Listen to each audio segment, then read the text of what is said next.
And I just want to emphasize the importance of being a supportive partner, right? It requires patience, it requires faith and love. Even if it's something that you don't agree with, you don't like, you don't combat those things with anger, you don't combat those things with trying to prove a point, trying to be right, trying to, because sometimes it's like you'll say this, somebody will say that, and then it'll come back around and you'll be like, well, I said, I told you, you know what I mean? So still finding that patience, that love, and that peace when you're interacting with people. And so I told you guys earlier, I had the question of, hey, can I have this man be my head? Can I trust this man to be my head if he isn't a man of God? And I wouldn't say a man of God because he was always been a man of God. It's just the Jesus part that was a little off, right? And so in 1 Corinthians 7:3-14, it says, and if a woman has a husband who is not a believer and he is willing to live with her, she must not divorce him. For the unbelieving husband has been sanctified through his wife, and the unbelieving wife has been sanctified through her believing husband. Otherwise, your children would be unclean, and they would be unholy. Okay, so biblically, when we're like, oh no, I can't talk to him because he ain't a man of God, he don't go to church. First and foremost, going to church don't mean that, and it be the biggest heathen sometimes, not all the time. Sometimes, right? And then also in situations trying to manipulate it. We're like, okay, well, he's going to church with me and he's going this. Okay, that's not what you said you wanted. You said you wanted a man of God. Going to church doesn't make you a man of God. Somebody doing something to appease you or to make you feel good, that doesn't create a man of God. So you have to ask yourself those questions if that is something that you're saying that you desire, right? And I look at, like the dating shows and things like that, and that's the first thing everybody says is, I want a man of God, I want a man of God. But also realizing that a man of God is going to hold you accountable, right? He's going to hold you accountable, and that means that you're going to have to be doing that self-work. That means that you're going to have to not only be doing studying, but self-improvement things to make sure that you are a woman of God. A lot of times we say we want a man of God, but we're not women of God. Right? Now we know that we are women of God. We are actively working to be better mind, body, and spirit. We have to make sure that the things that you're asking for, that you are. And that if God grants you those things, that you have the capacity to really take it on. That the things that come with it. Is certain things don't fly when you're dealing with a man of God, right? Certain things is just he said what he said. It is what it is. You might be in your feelings. You might drop a slow Mariah Carey tear, but it is what it is. You got to let it fly because that's what you said that you wanted, right? So a lot of times when we're asking for stuff, we don't want it for real. We don't want what we're asking for. So making sure that you want what you're asking for, and then for some reason, if you are dating or in a relationship or even married and your man isn't, you can cover him. Your faith can cover your spouse or significant other. And I think that's worth knowing, because if I think of a lot of single women who are designed to be married and with people, if they knew and were in the word and knew this part, they might not be single. They're like, oh no, I had to let him go because he went in and said, hey. It says your belief can cover him. And it's your job to, with your actions, which I think that's the next one, with your actions, with your belief system, to shift and convert him over, right? The next one, and the point of that one is your faith can create a sanctifying environment in your home. The next one is Proverbs 31:11-12. Her husband has full confidence in her and lacks nothing of value. She brings him good, not harm, all of the days of her life. And if you look at Proverbs 31, it entails everything that a woman should be and that a woman is. And so a personal thing for 2025 for Feminine and Fit is to start to implement these things into our workshop. So we're going to talk about all kinds of stuff, some scandalous stuff sometimes, child, right? But to make sure a feminine and fit woman, right? We have the fitness part, but all of those things should line up with what we're talking about, what we're discussing, who we are trying to be and exude, right? Because we have a guideline, we have an outline, we have a blueprint. Why wouldn't we? It don't make sense. Why are we creating stuff when it's already there? So that's one thing that you'll notice going into 2025, that it's going to be a little bit different. And the key takeaway from that scripture is your role as a supportive partner brings strength and goodness to your relationships. The next one is 1 Peter 3:1-2. Wives, in the same way, submit yourselves to your own husband. And I'm just sorry, maybe it's just me.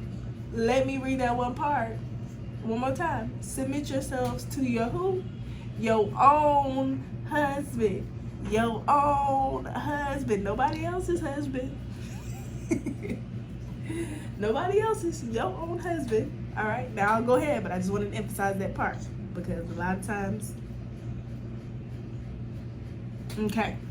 Wives, in that way, submit yourselves to your own husbands, so that if any of them do not believe the word, they may be won over without words by the behavior of their wives, when they see the purity and reverence in your life. I'm going to read that one more time in full. Wives, in the same way, submit yourselves to your own husbands, so that if any of them do not believe the word, they may be won over without words, but by the behavior of their wives, when they see the purity and reverence in your lives. Now, if you at home raising hell, how on earth are they supposed to be God? If you are going to church, doing the things right, and talking junk when you come home, cussing out the kids, gossiping about sister such and such down at the church, or talking about who slept with who and how you almost had to slap such and such, because how are you going to show your partner God if you full of hell? Key takeaway of this is actions speak louder than words when you're inspiring your partner's growth. You can talk about God all day, right? You can try to correct them. No, because the Bible says, and going back and forth and battling. But if they don't see any purity or any reverence, if you were saying this out of your mouth, but your life is not exemplifying of a peaceful woman, a godly woman, why would they believe? They look at you and you're a hypocrite. They're like, yeah, see, that's why I don't do that church stuff, because all these folks do this, and then they be full of mess. Or yeah, that's why I don't do that God stuff, because they saying they want A, B, C, and D, but they keep being addicted to Johnny down the street, you know? Now, let's go into some practical tips, right? Leading by example, let your actions reflect your faith and your values. And this is why we have to be intentional about working on our own faith and making sure that we are putting value where value is due, right? In our own actions, in our own lives. Avoid forcing your beliefs on people, whether it be your partner, your significant other, your friend, or whatever. You cannot force your beliefs, whether it be things that is directly dealing with God, or whether it be anything else. Even politics. Politics are big right now. People are going crazy. You cannot force your beliefs on anyone. God gives us the choice for free will. We have the choice to do or not do, to believe or not believe, for everything, right? You can't force your beliefs on anybody. What you do is you ask questions, listen, and give your partner or the person, whoever it is, the space to grow. Practice, the next one is practice patience. Trust God timing for transformation. Wow. Trust God's timing for their transformation. You can't force somebody to do whatever. Either they're going to do it or they're not. And you have to be honest enough with yourself to say, is this person taking this up? Could this person be who God would have in my life, right? And that goes both ways, because sometimes we waiting and we're like, well, the Lord will transform. No, people gotta want to transform. They have to have that desire, right? That desire. Micah said he had the desire to know more about God and to be closer to God. And the only thing you got desire for is, I was about to go there, but I'm not. Make sure that the blueprint or the outline, the backbone, the vertebrae of it is there. Okay. And then encourage, don't pressure. Celebrate the small victories in their journey. Again, that's encourage, don't pressure. Celebrate the small victories in their journey. Small victory was, he looked in the Bible, told him I was a virtuous woman. The Bible, I was like, small victory, yes. I didn't even have to say it. I don't have to prove my point. No, because I'm doing this and I'm doing that and da-da-da-da-da-da. And then we're going to go into another category. I'm going to skip a little bit faster because he has a call coming on here. Feminine energy in relationships, okay? Nurturing through support. Create a safe and uplifting environment for your partner to grow. Okay? Create a safe and uplifting environment for your partner to grow. Listen actively and practice empathy. It's not about you, especially when it comes to the God thing. It's not about you. Avoid control and force. Stop trying to fix your partner. You can't fix nobody. The only person you can start working to fix is yourself. Embody the qualities that you want to inspire in them. You can't tell nobody, oh my gosh, I don't like how you talking to me like this, you talking to me that. And every time you get in your feelings, you raising your voice, you pointing, you talking junk, you hitting below the belt. Make sure that you are embodying the qualities that you want to inspire. So now I have a quick activity for you guys to do. I'm gonna give this to you for homework too. I know y'all got a whole lot of homework, but just for the sake of time, I'm gonna give it to you and then leave you with it. And I want you to do is just write down one way that you have supported your partner's growth, and then write down an area where you can improve in supporting your partner.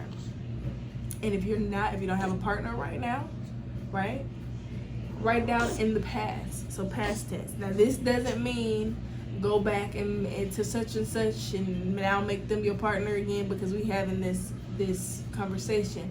It's for your awareness, to improve yourself. You can't fix anybody else, but you can be aware of your actions, past, present, and future, in order to be better, right? So write down one way you supported your partner's growth, and then write down an area that you could improve on. And if the situation is over, it's not like, I should have did this, and that. Nope. When God brings me the person that is for me, let me have this awareness to implement it more. I shared with you guys before with my ex-husband. Now, I could easily play the blame game. He did this, he did that, he did this, he did that. And he's not making any excuses for him because it was pretty trash, right? But what I can say is I could have supported him better in this area. And so because I did not, that situation is over. Now I'm going to be intentional in supporting my partner, my new partner in this, right? I am so blessed, wow. And I'm so glad that I didn't go with my first mind, which is more combative and aggressive, because remember, we're in this shift of becoming more feminine and fit woman and showing love and patience. And had I not been doing the work, I would have been combative. We probably wouldn't even be together. And had I not done the research and say, okay, like, I can't be in this relationship. You know, he's talking about God, but how you gonna exclude Jesus? I can't do this. Had I been taking the time to do the research? It's so simple nowadays. You can go on Google, what does God say about such and such? Give me some scriptures to back it out. What is the context of it? Doing the research. I wouldn't have known that I could cover him. I wouldn't have known that I could cover my child. right? So, did you guys have any questions about that? Anything that I covered so far? Because I'm going to go ahead and get off of here because we are pushing it for time. And baby Lobo is pooping. What was that reference for First Peter? I didn't get the verse. For First Peter, let me bring it up.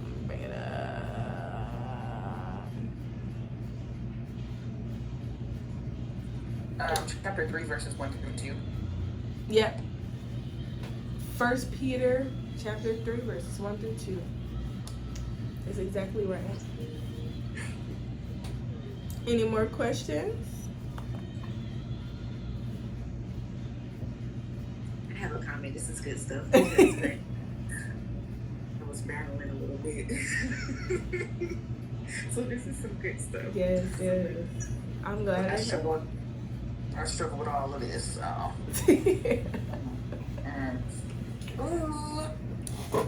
All right, y'all. So what I will do is I will copy those scriptures and I'll paste them in our group so that you have them as well. In case you lose your paper or something, you can go back and reference.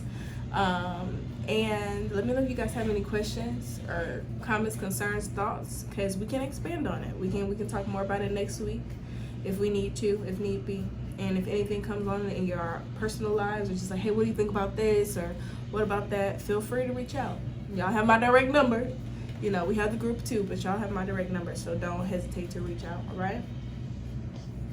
All right, I love y'all.